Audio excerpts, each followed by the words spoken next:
Hey guys, welcome to this tutorial where we will explain how you can use Wise. So let's jump right into it. First, head over to the Wise website or download the Wise app on your phone. Sign up by using your email, Google, or Apple account. Once you've signed up, Wise may ask you to verify your identity by uploading your ID, especially if you're sending larger amounts. Now that your account is ready, the next step is to add a payment method.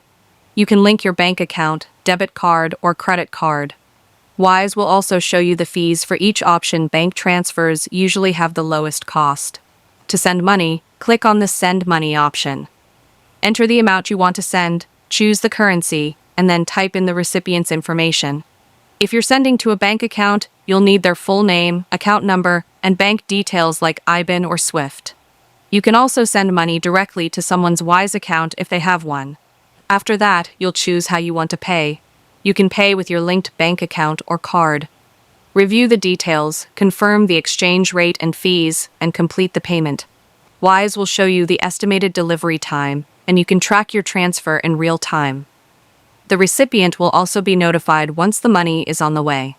Now, if you're the one receiving money and someone sends it to your Wise balance, you'll get a notification.